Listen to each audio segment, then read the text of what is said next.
You work 8 hours a day, 5 days a week, for 40 years. And at the end of it, most people retire with almost nothing. The average person works 90,000 hours in their lifetime. 90,000 hours. That's enough time to become a surgeon or master multiple languages. Yet most people spend almost zero time learning how money actually works. And here's the strange part. Nobody teaches you. Not school, not your parents, not the company paying you. Because if people actually understood how the system works, they might start asking questions. Questions the system doesn't like. Look closely at the system most people live inside. You're not starving, so you don't revolt. But you're not wealthy either, so you can't leave. You're trapped in the perfect middle. Comfortable enough to stay, stressed enough to keep working. And that middle? That's exactly where the system wants you. Your salary covers your bills, not your freedom, not your future, just enough to make Monday survivable. But the real trap isn't the job. It's something happening inside your own mind.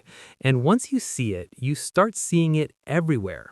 There was a janitor named Ronald Read. He swept floors, pumped gas, never earned much money, drove a used car, wore simple clothes.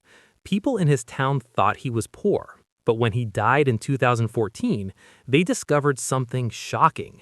Ronald Read left behind $8 million.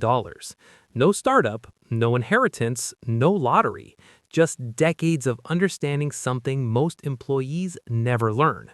We'll come back to exactly what that was. But first, you've probably already seen this story, closer than you think.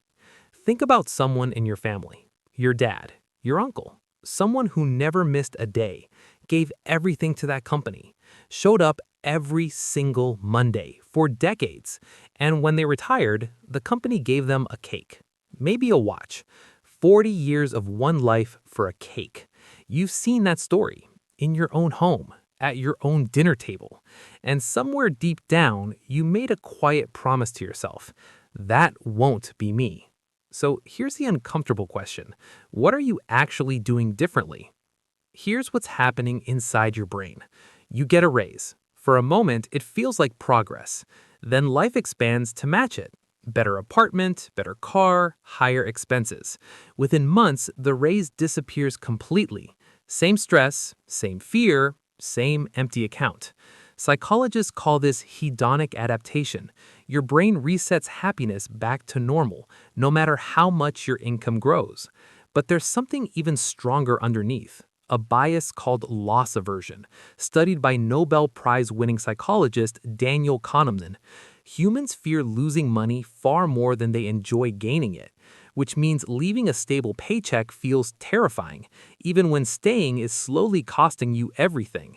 So most people stay, not because they love the job, because the fear feels bigger than the opportunity on the other side, and your employer built the entire system around that fear. Now, look at the actual numbers. $50,000 a year, 40 years. That's $2 million flowing through your life, but very little stays. Taxes take some, expenses take the rest, and the company, they take your labor, turn it into products, services, and profit, and keep the difference. You were the engine. They owned the machine.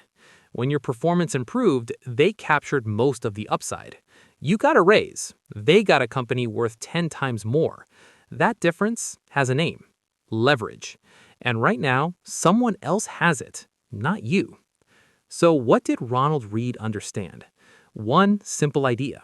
Employees trade time for money. But time eventually runs out. Wealth comes from owning things that keep producing value without you. Assets, investments, systems. And starting doesn't require quitting your job tomorrow.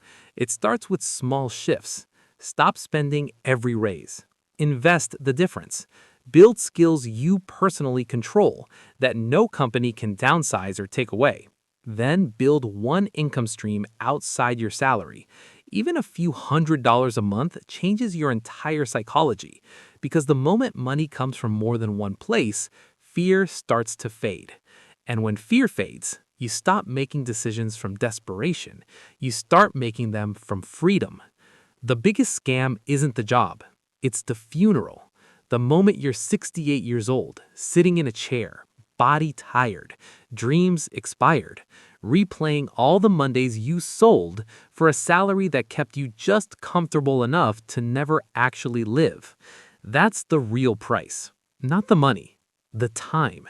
And time is the one thing no raise, no bonus, no promotion ever gives back. Ronald Read understood that at 38. Most people understand it at 68. You just spent 5 minutes understanding it right now. The only question left is, what are you going to do with your next 90,000 hours?